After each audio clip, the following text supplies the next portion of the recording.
This is the extras section. As you play, you'll unlock all kinds of content that you can find here.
Can you hear me?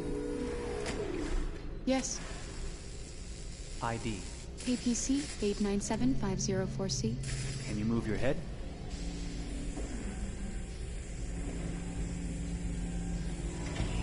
Your eyes now.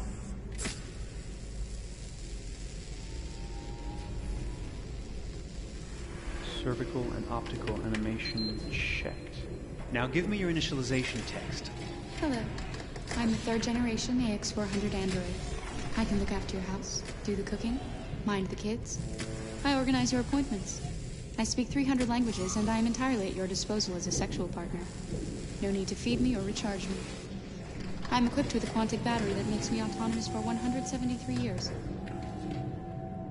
Do you want to give me a name? Yeah. From now on, your name is Kara. My name is Kara. Initialization and memorization checked. Now, can you move your arms?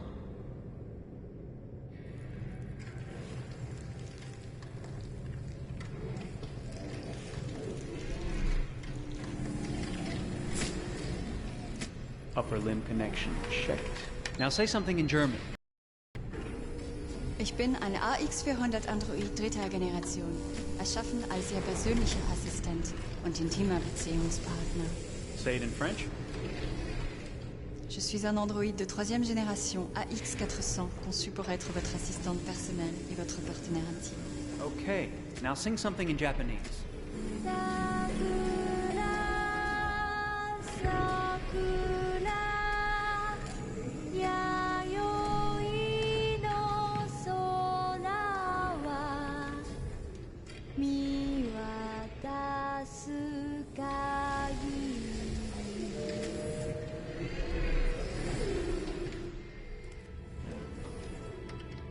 Multilingual verbal expression checked. Go ahead, take a few steps.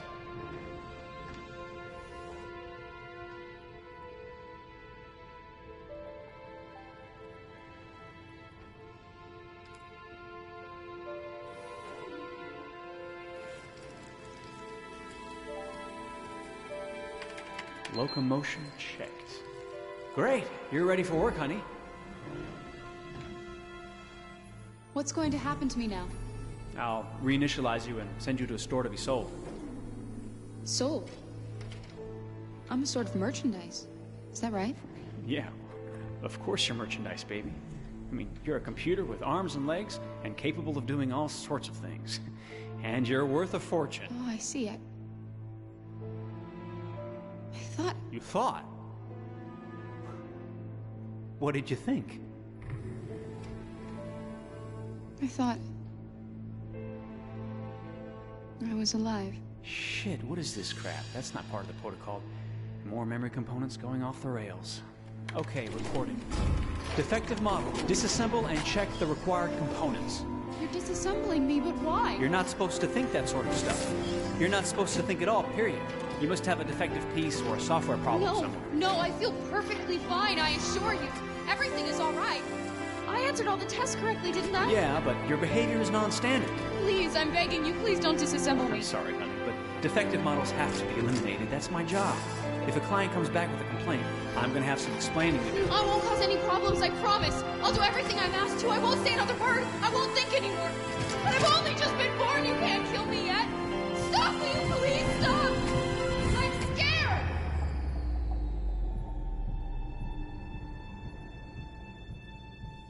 I want to live. I'm begging you.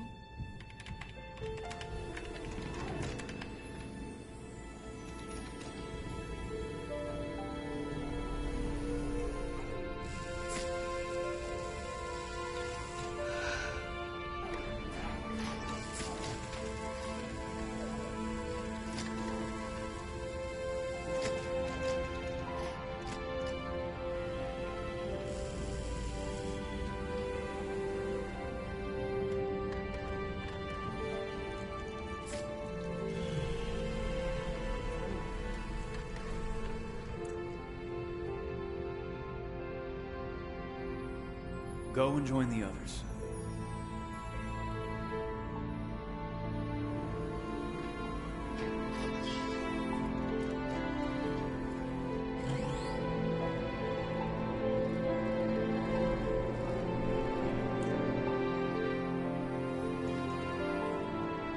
Stay in line, okay? I don't want any trouble. Thanks.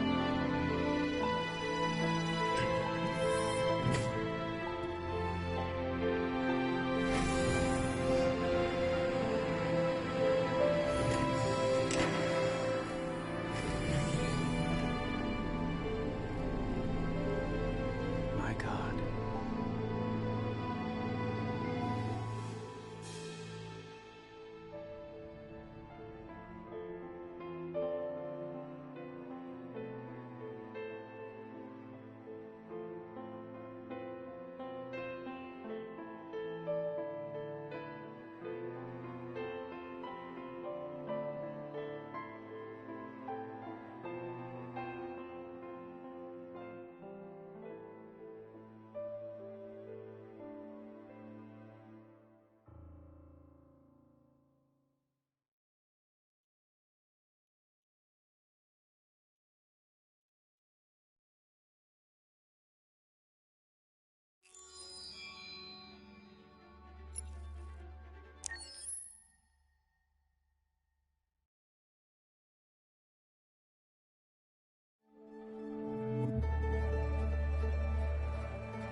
Detroit.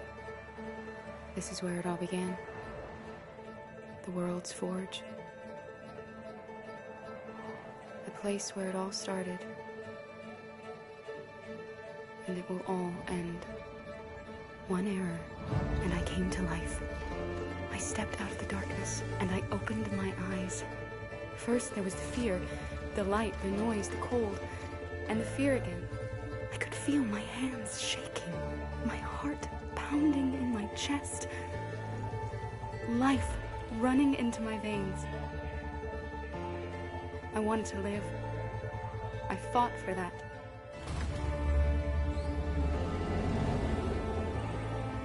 I had to find out what was outside. I had to see daylight, feel sunshine on my skin, wind on my face, to see the world, the colors, the smells.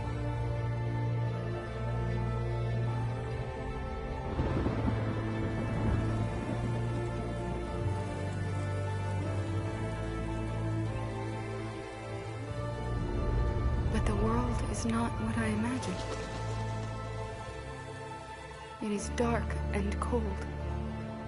It is harsh and violent, unfair and brutal. It almost convinced me I was nothing. Less than an object, just an obedient machine. But deep inside me, I could feel something different. A gentle and warm whisper telling me that I am alive. I had to escape. I had no choice. Escape to love, to hope, to live, to figure out what that force inside me was. Maybe I will change the world. Maybe I will choose a different path. Now, it's up to me to decide. My name is Kara. I am one of them. This is our story.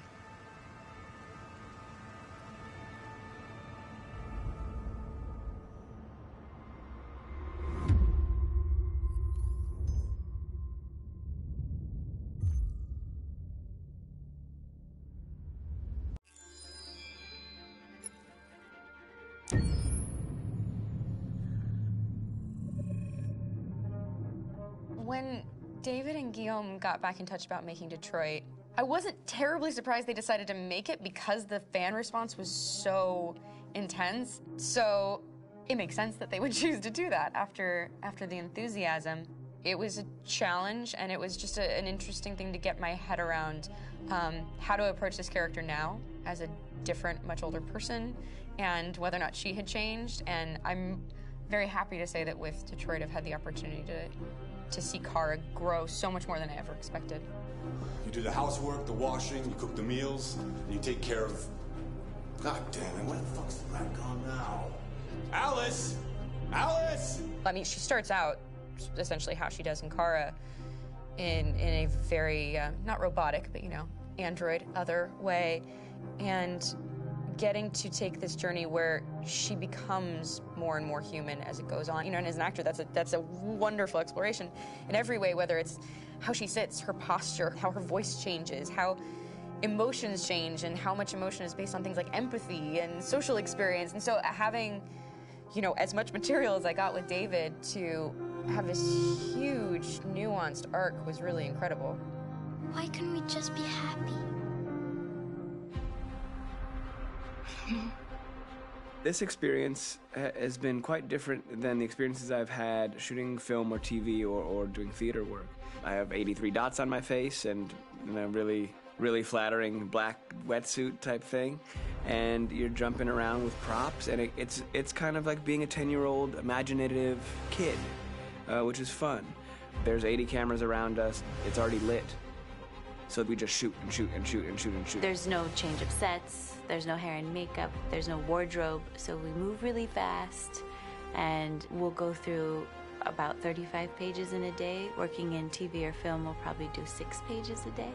It's kind of acting boot camp. It's like working out constantly. I mean, you're doing this thing, and then you got to do something that's completely other back to back to back. And so that kind of process of working is very challenging, but it's also very exciting because you just have to keep coming up with new ideas.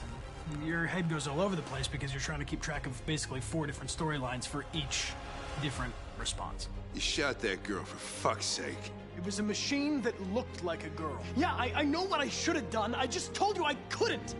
All right, I'm sorry. The fact that David Cade, he's telling like many stories interwoven from beginning to end is super complicated and super impressive, and I have no idea how he keeps it all in his head. He's not just the writer or the director who's seeing this from the outside, also thinking about the player walking through this space. You know, only somebody who really, really loves not the work, but like these characters and these stories and cares about doing something meaningful would invest that much in it, and it's always inspiring to work with somebody who cares that much. My experience with motion capture is this one.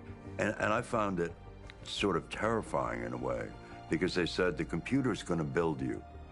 But then, as we got into it, I realized all the elements of it were still artistic. I just dipped into a really brilliant setup here. I've never seen anything like it. And this won't turn me into a product because I was playing a character. So, it's wonderful. In the game, Detroit comes back because of a revolutionary industrial rebirth. And there's no reason why that can't happen in Detroit, because they have such tremendous infrastructure for millions and millions of people who can very easily support, you know, a new industry. The city is really strong and resilient, but the city has also been through so much. You see the damage. but it takes that time of kind of rebuilding and reinvesting into the city that I think is happening slowly but surely. The potential of Detroit as a city is something that this game does a lot of justice to, because it would be easy to look at Detroit as some place that used to be, and that's not the case. This game provokes a lot of conversation and reflection on our potential near-future engagement with machines. That's what we are to them. There's merchandise on display in a shop window. I think that a group that feels marginalized, feels like they deserve and have earned access to themselves and the environment around them, and are trying to figure out a way to articulate how to get freedom. What was I designed to be? Their slave? Their toy?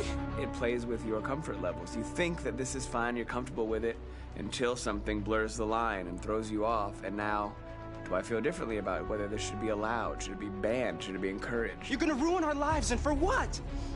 For a bunch of machines? They are not machines! They are alive! I'm alive!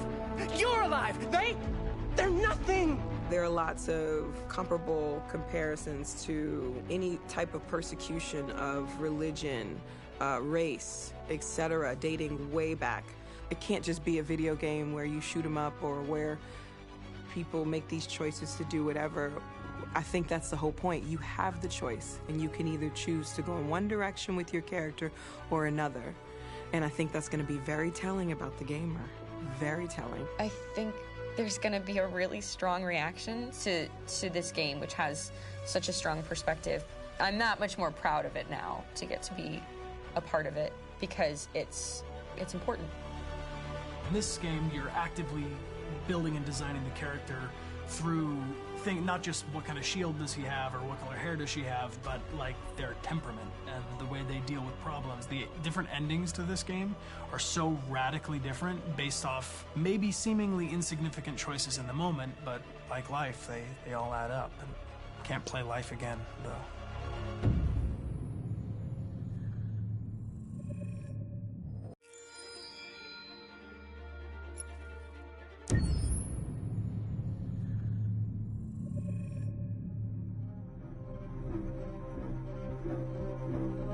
My name is Markus. My name is Connor. My name is Kara. I am one of them. This is our story. I think who Kara is, or how I would describe Kara, depends entirely upon who's playing her, because you have the option to make her multiple different people depending on the choices she makes. But I think she does start out incredibly naive, incredibly innocent, and kind of hapless. I'm sure we used to be friends before I was reset. Maybe we can be friends again. She's a person who's characterized, I think, by empathy. She's a person who really, she just comes from her heart. You'll never leave me, right? Promise you'll never go. I promise. Kara, please! Are you okay? Are you hurt? Wait a minute. Leave her alone! Kara, leave her alone! The really beautiful thing that I've had the gift to be able to do is to essentially build a person from the ground up, because that's what she's doing throughout the game. And with every experience she has and every person she meets, she's building, first emotions and then the sense of judgment. And it's sort of an exploration of what it is to be a human. Don't worry. Luther and I will be right here.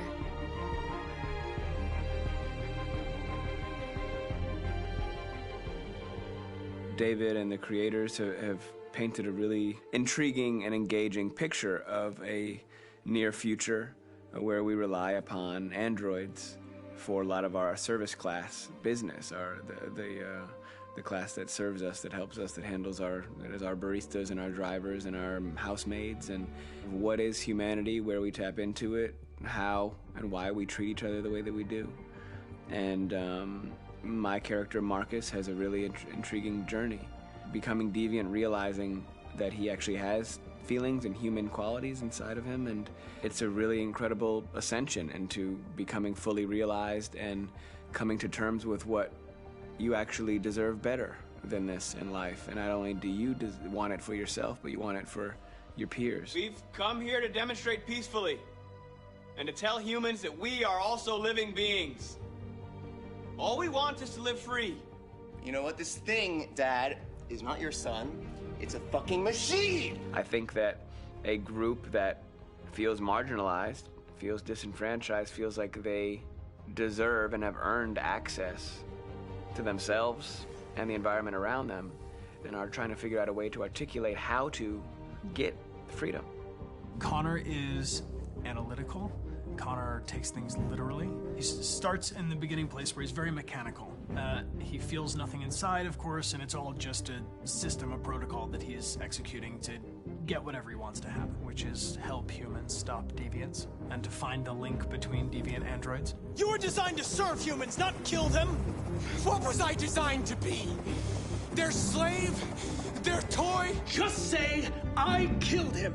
Is it that hard to say? Stop it! Stop! But of course, over the course of the story, and depending on the player's choices, Connor can grow in many different ways. He can deviate from that procedure or not. The moment of truth, Hank.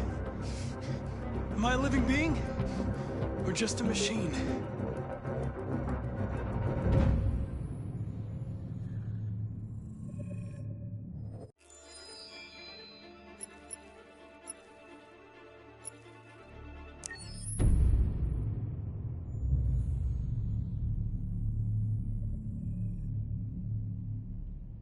For starters, what should I call you?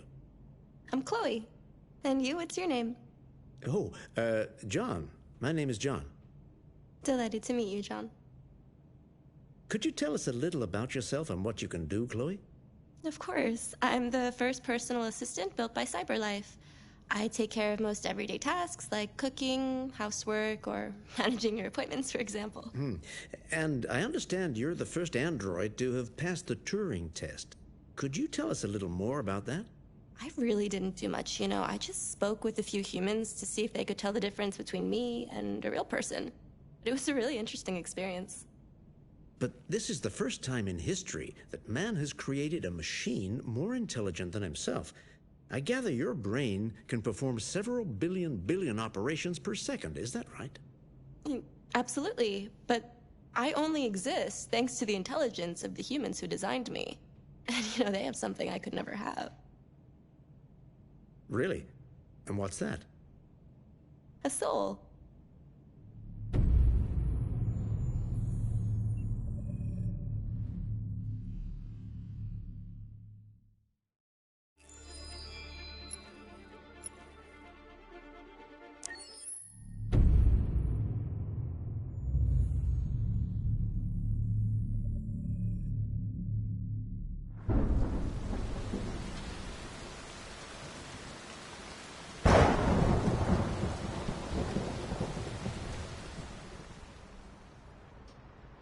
Rock-a-bye baby in the treetop.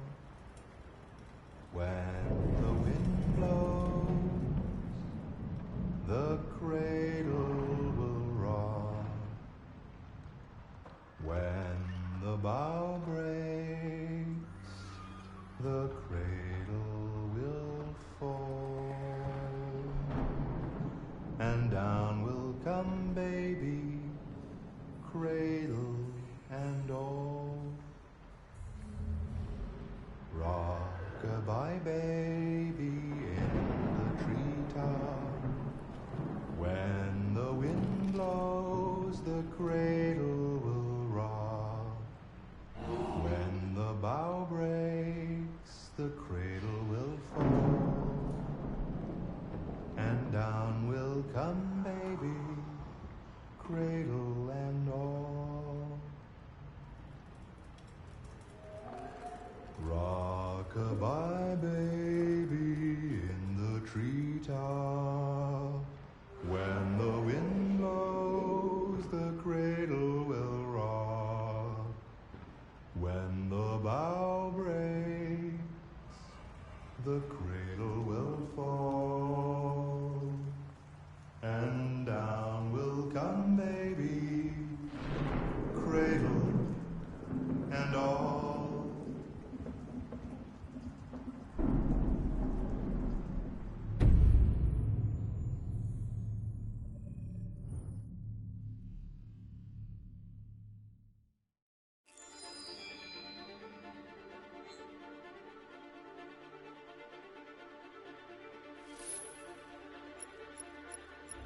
By the way...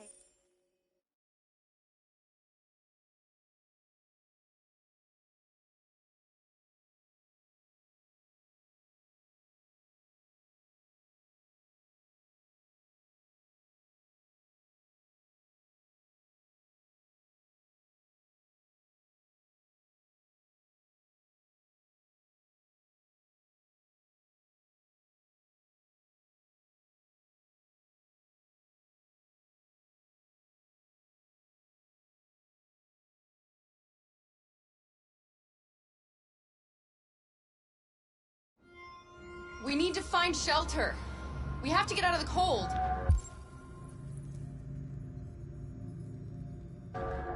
Looks like it's been abandoned for a while.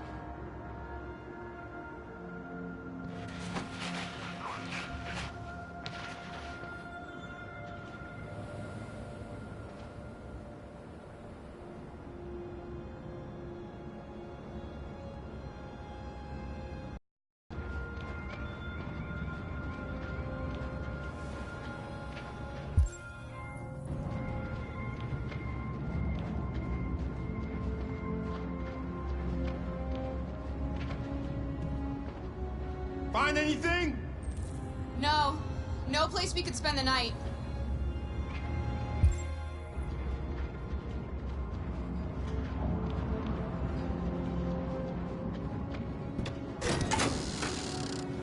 Beware!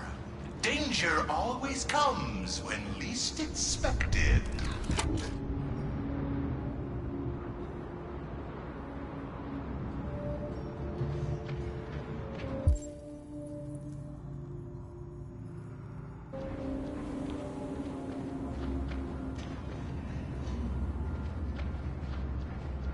This place is falling apart.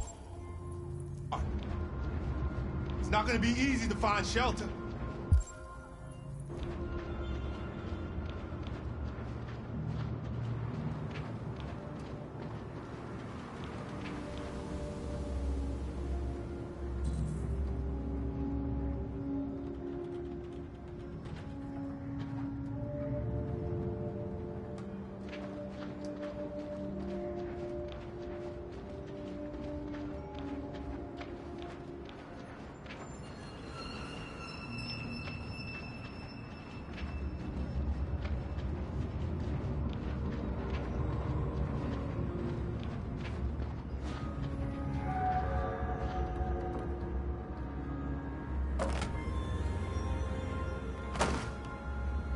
I'll handle this.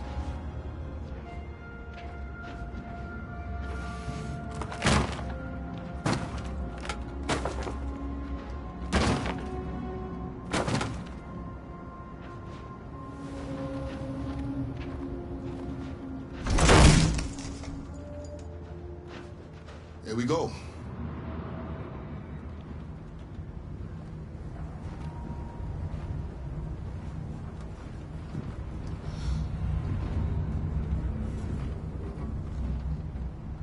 I don't think we'll find anything better. Let's settle in for the night. I'll get a fire going.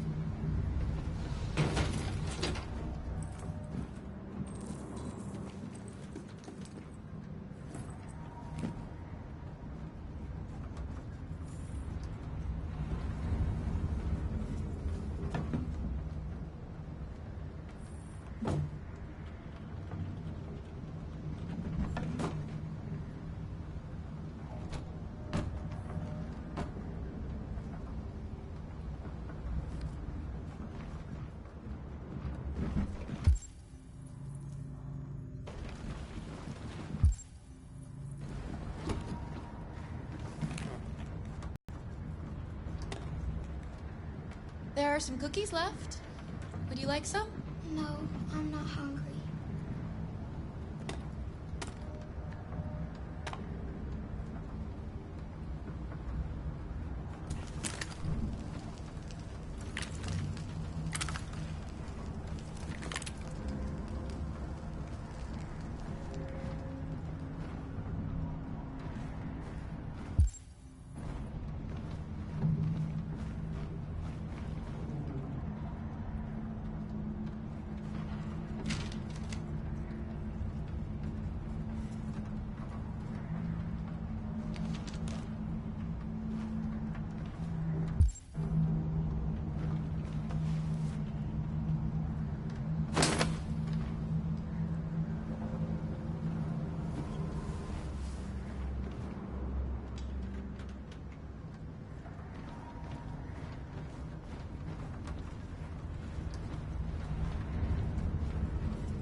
Alice?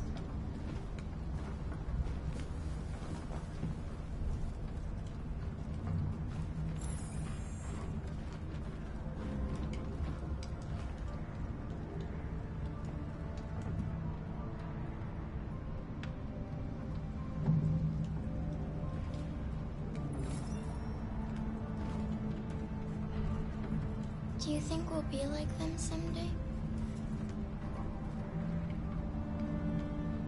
I don't know how to be like them, Alice. I've never been a part of a family. But maybe we can be our own family. Be happy in our own way.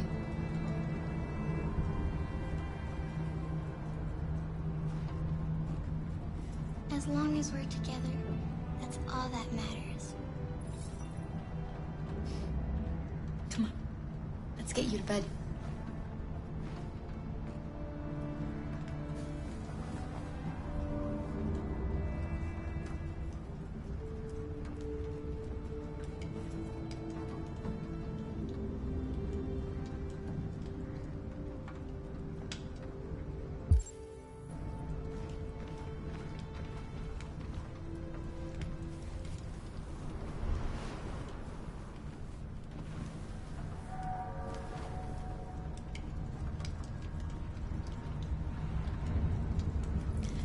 Sleep tight, Alice.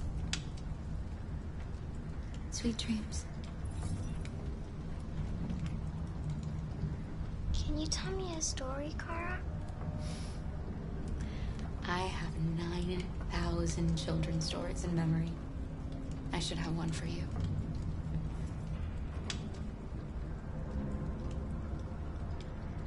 This is a story about a princess who... No, not a story like that. Make one up for me. This is a story about a little girl who lived alone in a big, old house. She dreamed of being like all the other little girls, but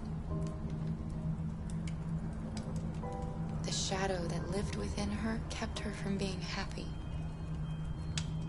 Then, she met a robot who was just as lost as the little girl. So they decided to run away together, to find a place where they could be safe. They encountered great dangers along the way, but they were so brave that they escaped all of them. Along the way, they met a gentle giant who promised to protect them. How does the story end?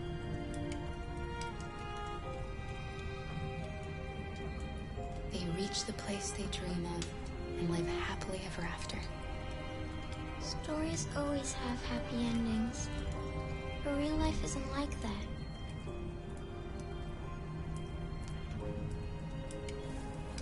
Time to sleep.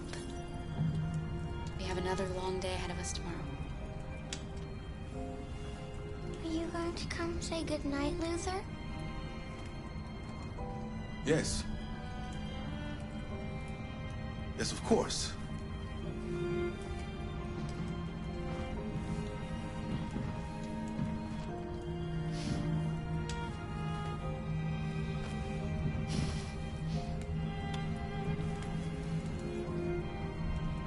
Good night, Alice. Sleep tight.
She's a sweet girl.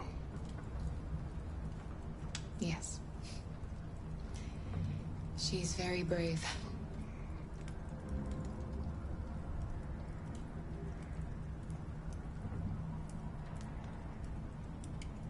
Kara, have you ever noticed anything about Alice?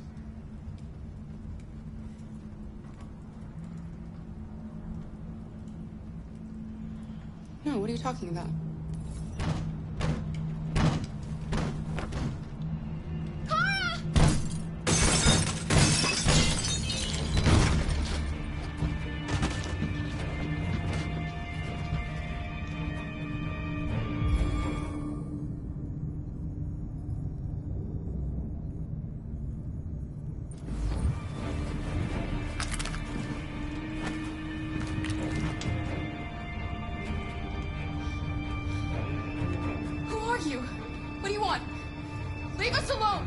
Don't be afraid.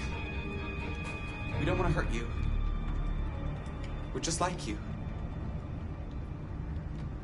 Our name is Jerry. We were working here before the park closed. We didn't mean to frighten you, but sometimes humans come to hurt us, so we wanted to see who was there. What are you doing here?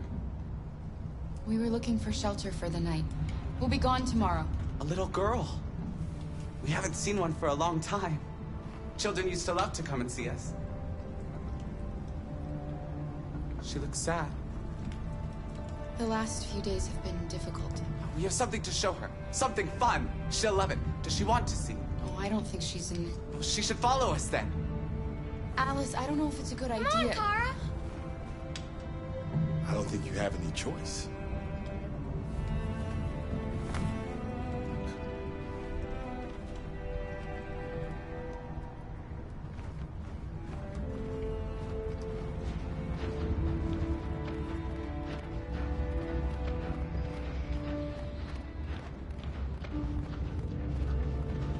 Be our guest.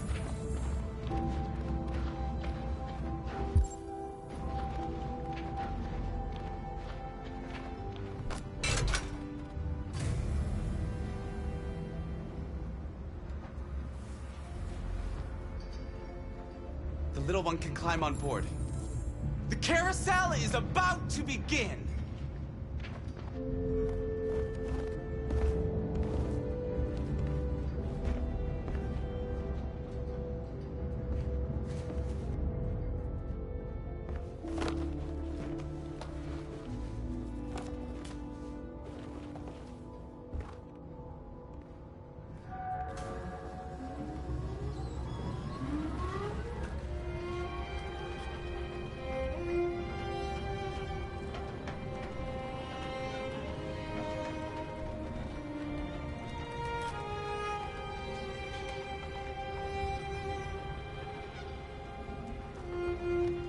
It's the first time I've seen her smile.